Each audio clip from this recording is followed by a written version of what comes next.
નમસ્તે વિદ્યાર્થી મિત્રો, આજે આપણે કોમ્પેન્સેટિંગ વાઇન્ડિંગ જે છે એના વિશે સમજવાના છીએ. તો કોમ્પેન્સેટિંગ જે વાઇન્ડિંગ છે એનો જરૂરિયાત ક્યાં આવે અથવા કયા ટોપિક રિલેટેડ આ ડિસ્કશન આપણે કરવાના છે.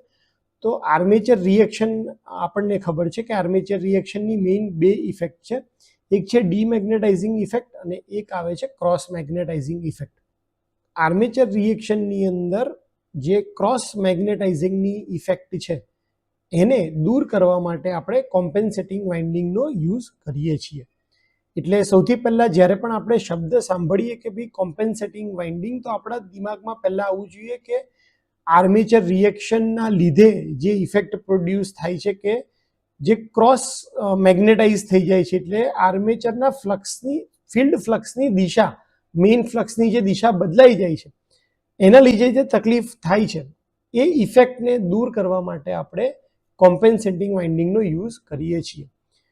ડાયાગ્રામમાં અહીંયા દેખાડ્યું છે કે આ પોલની અંદર આપણે પોલની અંદર સ્લોટ પાડી અને એની અંદર આપણે કંડક્ટર્સ મૂકીએ છીએ અને આ કંડક્ટરનું કનેક્શન આપણે આર્મેચર કંડક્ટરની સાથે સિરીઝમાં કરીએ છીએ, જેથી કરી અને આપણે આર્મેચરના કરંટને લીધે જે ઇફેક્ટ પ્રોડ્યુસ થાય છે એને આપણે નાબૂદ કરી શકીએ, ઓછી કરી શકીએ.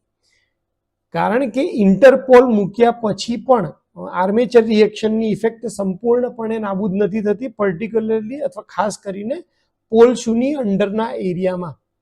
તો પોલ શુના અંડરના એરિયામાં આ જે આર્મેચર રિએક્શનની ઇફેક્ટને જે નાબૂદ કરવી હોય ત્યારે આપણે કોમ્પેન્સેટિંગ વાઇન્ડિંગનો યુઝ કરીએ છીએ. એટલે હવે એની પોઝિશન જોઈ લઈએ. પોઝિશન ક્યાં છે? અહીંયા ધારો કે તમને મશીનની ફિગર દેખાય છે, જનરેટરની ફિગર. તો આ પોલના સ્લોટ છે. તો જેવી રીતે આપણે ફિલ્ડ વાઇન્ડિંગની અંદર વાઇન્ડિંગ વીંટાળીએ છીએ, આમાં એવા વાઇન્ડિંગ વીંટાળવામાં આવતા નથી. આમાં કંડક્ટરને પ્લેસ કરવામાં આવે છે અને આર્મેચરના જે કંડક્ટર છે એક્ઝેક્ટ એટલા કંડક્ટર આપણે નથી રાખતા. એટલા માટે આપણે એક્ઝેક્ટ ક્રોસ મેગ્નેટાઇઝિંગ ઇફેક્ટ સંપૂર્ણપણે નાબૂદ નહીં કરી શકીએ, પણ આપણે એને ઓછી જરૂર કરી શકીએ છીએ.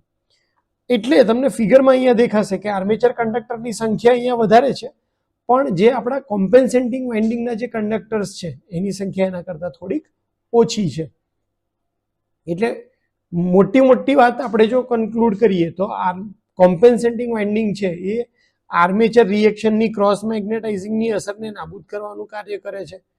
એનું લોકેશન ક્યાં હોય છે? તો કે ભાઈ પોલ છે, પોલની અંદર આપણે સ્લોટ પાડી, પોલ શું આપણો છે એની અંદર સ્લોટ પાડી અને એમાં આપણે કંડક્ટર્સ મૂકીએ છીએ અને એ કંડક્ટર હંમેશા આર્મેચર વાઇન્ડિંગની સિરીઝમાં આવે એવી રીતે આપણે ગોઠવીએ છીએ, જેથી કોમ્પેન્સેટિંગ વાઇન્ડિંગ દ્વારા જે ફ્લક્સ પ્રોડ્યુસ થાય એ આર્મેચર ફ્લક્સની વિરુદ્ધ દિશામાં હોય અને એથી એ આર્મેચર રિએક્શન દ્વારા જે ક્રોસ મેગ્નેટાઇઝિંગની ઇફેક્ટ પ્રોડ્યુસ થાય છે એને દૂર કરી શકે. આનો ખર્ચો વધારે હોય, કારણ કે તમારે જે ફિલ્ડ પોલ શું છે એની અંદર સ્લોટ પાડવા પડે અને એટલા માટે હંમેશા એ જે મોટી ક્ષમતાવાળા મશીન છે કે જેની અંદર લોડ વધારે રહેવાનો છે એની અંદર જ આપણે આ ટાઈપના વાઇન્ડિંગ યુઝ કરીએ છીએ. તો નાના મશીન માટે આ યુઝ થતું નથી. મોટા મશીન જે છે એની અંદર આપણે કોમ્પેન્સેટિંગ વાઇન્ડિંગ યુઝ કરીએ છીએ. કોમ્પેન્સેટિંગ વાઇન્ડિંગ જે છે એનો બીજો જ એક પર્પઝ એ પણ છે કે આર્મેચર રિએક્શનમાં બીજી તકલીફ શું થતી હતી? તો કે આર્મેચર રિએક્શનને લીધે તમારો જે ફિલ્ડ ફ્લક્સ છે એની ડાયરેક્શન આખી ચેન્જ થાય અને કોઈક પર્ટિક્યુલર બે જગ્યા ઉપર આર્મેચર ફ્લક્સ જે છે તમારો, એટલે ફિલ્ડ ફ્લક્સ આખો એ વધી જતો હતો, બાકીની જગ્યાએ ઓછો થઈ જતો હતો.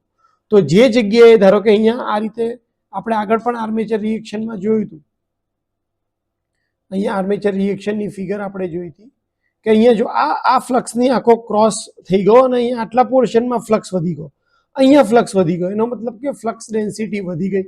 ફ્લક્સ ડેન્સિટી વધી ગઈ એનો મતલબ કે ત્યાં આ પોર્શનમાં કોમ્યુટેટરના એ સેગમેન્ટની અંદર ત્યાં ઈએમએફ વધી જશે. એટલે આ પોર્શન આર્મેચરનો જે કોઇલ છે એની અંદર તમારો ઈએમએફ જે છે એ વધી જશે. આ ઈએમએફ વધી જશે તો તમારા જે કોમ્યુટેટિંગ પ્રોસેસ છે, કોમ્યુટેટર જે સેગમેન્ટ છે પર્ટિક્યુલર, ત્યાં આર્ક થવાની શક્યતાઓ રહેલી છે. એટલે આર્ક ના થાય, આ જે પ્રોબ્લેમ્સ છે એ ના થાય એટલા માટે આપણે આ ઇફેક્ટ કોમ્પેન્સેટિંગ વાઇન્ડિંગ દ્વારા દૂર કરીએ છીએ.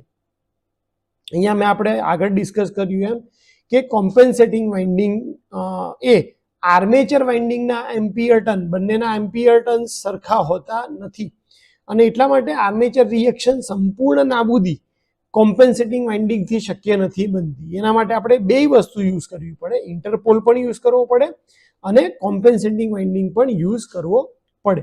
ઇન્ટરપોલ એ તમારી જે પોલ શું છે એ સિવાયની જે જગ્યાઓ છે, ક્યુ એક્સિસ પર્ટિક્યુલરલી, એના ઉપરના જે આર્મેચર રિએક્શનની ઇફેક્ટ દૂર કરે છે, અને જે આપણી કોમ્પેન્સેટિંગ વાઇન્ડિંગ છે એ આપણી જે પોલ શું છે એની નીચેનો જે એરિયા છે ત્યાં આર્મેચર રિએક્શનની ઇફેક્ટને દૂર કરે છે. આની પ્રાઇસ બહુ વધારે હોવાથી ખાલી મોટા મશીન હોય છે ત્યાં જ આપણે કોમ્પેન્સેટિંગ વાઇન્ડિંગનો યુઝ કરીએ છીએ.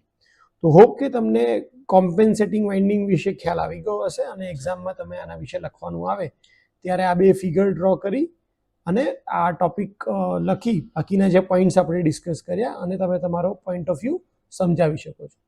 તો ખાસ કરીને ડીસી મશીનની અંદર તમને વધારે મહેનતની જરૂર છે, એક સાથે એસી અને ડીસી બંનેના કન્સેપ્ટ ભણવાના હોય છે, તો તમે વધારે રિવિઝન કરતા રહેજો જેથી કરીને તમે કન્સેપ્ટ ભૂલી ના જાઓ અને એક સારા એન્જિનિયર તરીકે તમે તમારી જાતને ડેવલપ કરી શકો.